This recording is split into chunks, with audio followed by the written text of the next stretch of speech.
This year's early SEMA floor suggests the Toyota GR86 and Subaru BRZ aim to take over the world's biggest aftermarket industry event.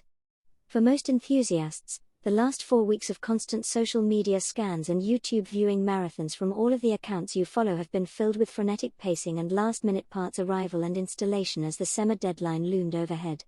Now the time has finally come, and as of this morning, the doors to the annual industry pilgrimage open to the builders, businesses, and manufacturers that have filled the halls of the Las Vegas Convention Center for the last 45 years.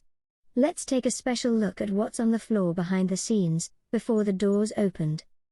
A few years ago, it was the modern Supra most prominently displayed at the show, and more recently, multiple booths displayed modified versions of the GR86/BRZ Duo. That sentiment is echoed this year with even more examples of the Subaru-powered, rear-wheel drive collaborative coupes scattered throughout the show and seemingly taking over. Bad timing pushes the highly anticipated GR Corolla out of the picture, as it does the recently released Civic Type R, both of which were sure to be heavy favorites to display at SEMA.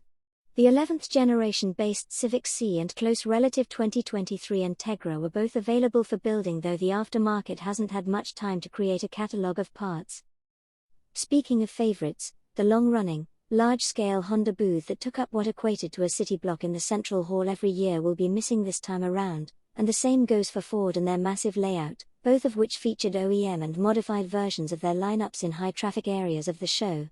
SEMA announced that both brands would skip this year's event due to a change in corporate strategy, but we expect they'll both return in the future. Expect a week of content pouring out of Las Vegas with booth and vehicle features, unveils, and new products. To kick the week off, we walked through the halls a day early, capturing a handful of images from the show as booths were still being built and readied, and cars prepped for the grand opening the next day. Honda's booth was still under construction, but this 11th generation chassis Civic Si race car was in position. We expect to see more new Civics at the show, as the aftermarket has been attacking the sedan ever since its recent debut. Evasive Motorsports always has a hand in helping to build multiple cars that show up at SEMA, this Subaru BRZ being their latest in collaboration with Yumi Sports. Settled in at the Yokohama portion of Mackin Industries' two-sided booth, it features an Artisan Spirits Sports Line Black Label GT wide-body kit, Odvana 6 wrapped in AD09R, Project Mu front and rear brake upgrade. This wide-body S2000 in the Sprint Booster booth was fully armed with a turbo setup, Magnus intake manifold, and custom titanium charged tubing.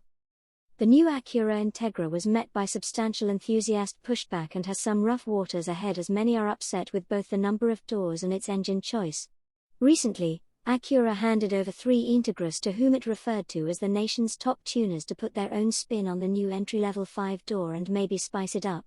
The vehicles were debuted at the Peterson Museum before being shipped to SEMA. Pictured above, Sarah Choi's white wide-body version is displayed at the Teen Suspension booth.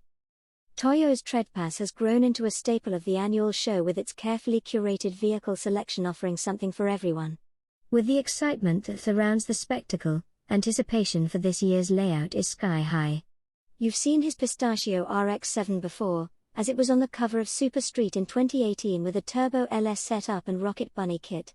It's now fitted with a Mercedes-derived M120 V12 and at the _Kaiser X Adulto _Lifter Fend-designed aero kit.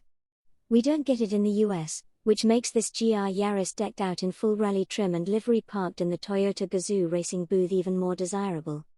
Along with the modern chassis, you'll find some old-school favorites, like this Hakoshka with the Cusco booth. Custom fabrication is the real star of SEMA week, with builders trying out new things with their cars and equipment, with it all on display for the masses to unforgivingly pick apart. We look forward to bringing you continued coverage of SEMA 2022 this week, and the show will be open to the public in Vegas on Friday.